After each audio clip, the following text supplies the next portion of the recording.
Teropong Wak Lebay kembali kepada Al-Quran dan As-Sunnah.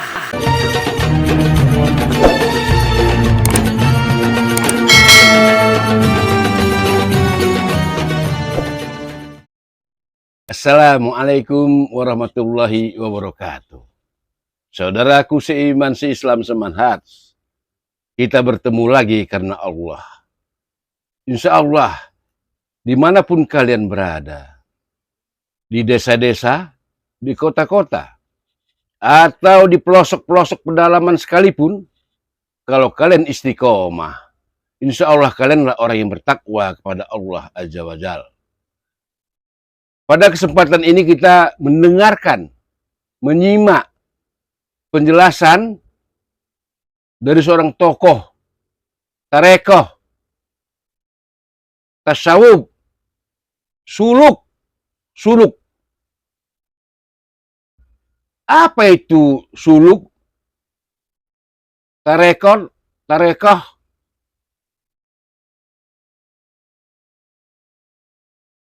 Perlu ini untuk kita. Karena Islam ini sumbernya Al-Quran dan sunnah Rasulullah Sallallahu Alaihi Wasallam.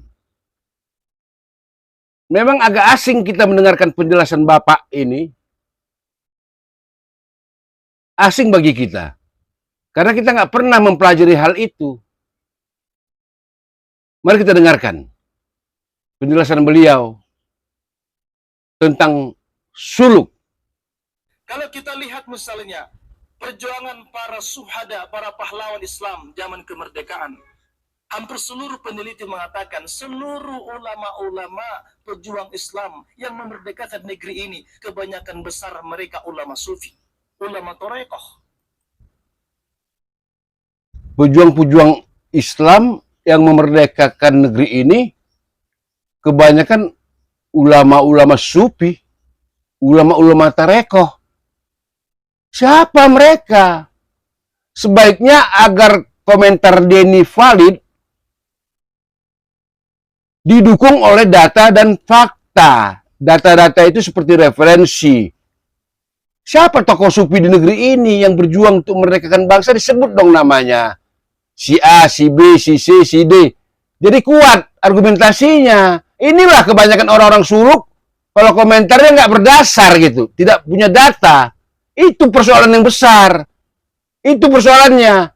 Seharusnya disebut. Pejuang-pejuang di negeri ini siapa namanya? Disebut dong. Di kitab mana adanya dia, biar kita cari, kita pelajari. Dan mereka mendapatkan ilmu ini dari Makkahul Mukarramah. Jadi secara amaliyah, suluk ini adalah ilmu mendekatkan diri kepada Allah melalui tahapan-tahapan, melalui makom-makom, dan melaksanakan amaliyah-amaliyah yang diamalkan oleh Rasulullah SAW. Suluk, cara mendekatkan diri kepada Allah, amaliyah-amaliyah yang dilakukan Rasulullah. Para nabi dan rasul menyenangi suluk. Para nabi dan rasul menyenangi suluk. Nabi sebelum dapat wahyu, dia sering ke Gua Hira. Sampai wahyu datang. Setelah wahyu turun, dia menyenangi dalam bentuk iktikaf. Di dalam rumahnya, di masjid.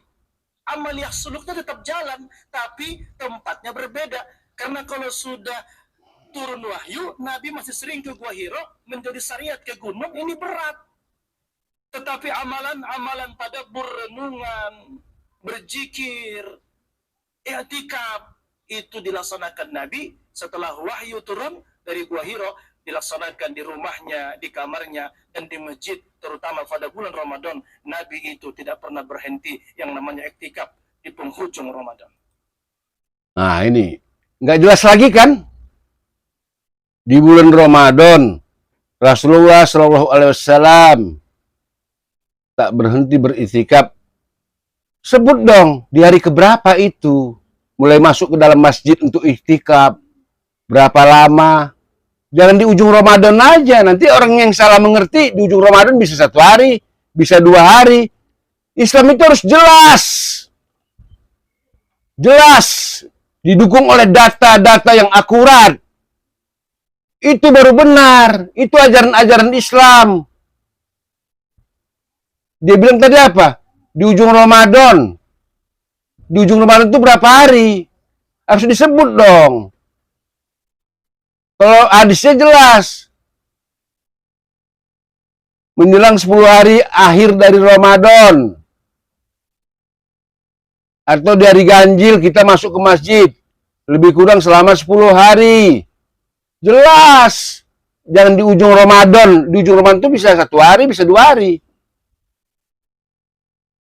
Oleh karenanya, inilah dari puncak dari suluk, yakni di mana hati berkekalan menuju Allah. Kalau sudah hati berkekalan bersama Allah, hati bersih karena senantiasa dekat kepada Allah, mana mungkin lagi dia meninggalkan syariat?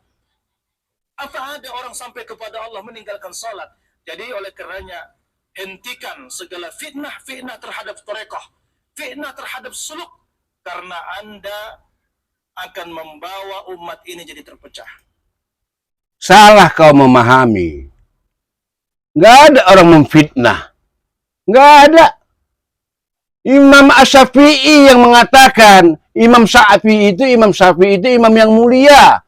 Imam yang Quran dan Sunnah. Beliau benci dengan orang-orang sufi. Benci mereka. Imam Syafi'i, imam besar. Ulama alim. Apa kata Imam Syafi'i? Kalau siang engkau mengikuti orang-orang sufi, maka sorenya engkau jadi gila. Dan sembarangan ngomong kau. Nggak ada yang memfitnah, nggak ada. Ini fakta dan ilmiah. Tugas dakwah kita masih banyak yang lebih luas. Mengajak orang-orang yang belum paham tauhid, orang-orang yang belum mengenal Islam, agar mereka mengenal Islam. Mari kita jaga ukhuwah. Kita jaga kuah. Ukhuwah Islamiyah dipegang kuat-kuat, diikat oleh tali agama Allah, Kitabullah, Al-Quran dan Sunnah. Begitu dong biar jelas.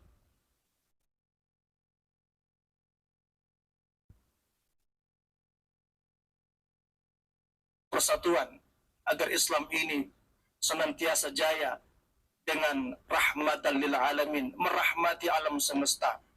Kita jaga ketinggian ajaran Islam. Jangan saling berpecah belah dan jangan saling mengklaim ini benar, ini tidak, ini bidah, ini tidak. Jangan saling berpecah belah. Jangan saling mengklaim ini benar, ini tidak, ini bid'ah, ini tidak. Pak, kalimat perkataan bid'ah itu dari Rasulullah. Ulama-ulama pewaris Nabi itu menyampaikan perkataan-perkataan Rasulullah, bukan memecah belah. Memang umat ini udah tergolong-golong menjadi banyak golongan, udah tergolong-golong. Ini takdir Allah, udah banyak golongan. 73 golongan umat Islam ini terpecah. Yahudi terpecah menjadi 71 golongan. Satu golongan yang selamat, yang mengikuti Nabi Musa alaihissalam dengan kitab Tauratnya. Nasrani terpecah menjadi 72 golongan. Satu golongan yang selamat, yang mengikuti Nabi Isa alaihissalam dengan kitab Injilnya. Umat Islam terpecah menjadi 73 golongan. Hanya satu yang selamat, yang mengikuti sunnah Rasulullah SAW. Itu Pak, ini semua udah takdir yang berjalan sekarang. Harus berbeda. Apa itu sunnah, apa itu bid'ah, apa itu tauhid, apa itu syirik. Itu dakwah Islam. Waduh, Bapak ini parah ini. Ketahuilah, sekali lagi amalan suluk itu adalah amalan para nabi dan rasul, para aulia, para ulama-ulama pilihan. Dan sampai akhir zaman, suluk dengan berbagai metode-metode torekoh adalah jalan menuju Allah Subhanahu wa Ta'ala. suluk-suluk dan metode tarekah adalah jalan menuju Allah. Allah itu sudah menjelaskan di Al-Quran. Sudah menjelaskan untuk menuju kepada Allah, untuk mendekatkan diri kepada Allah. Apa kata Allah? Ya Muhammad, katakan kepada mereka, jika mereka cinta kepadaku, ikuti aku. Artinya, kalau mau dekat kepada Allah, ikuti sunnah Rasulullah. Sunnah Rasulullah diikutin. Bukan tarekat, bukan suluk. Kacau Bapak ini. Aduh. Semoga Allah menunjukkan kita. Assalamualaikum warahmatullahi wabarakatuh. Waalaikumsalam warahmatullahi wabarakatuh. Begitulah saudara-saudaraku. Kita telah ulas tadi. Kita sudah dengar penjelasan Bapak ini tentang tarekat dan suluk. Macamnya ngambang kalau saya bilang. Tapi ya situ aja lah ya. Ini pelajaran-pelajaran untuk kita. Insya Allah kita renungkan semuanya. Mari berpegang teguh kepada kitab Allah Al-Quran dan sunnah Rasulullah. Itu aja yang menjamin kita untuk sampai kepada Allah Azza wa Jalla. Wassalamualaikum warahmatullahi wabarakatuh. Alhamdulillahi Rabbil Alamin.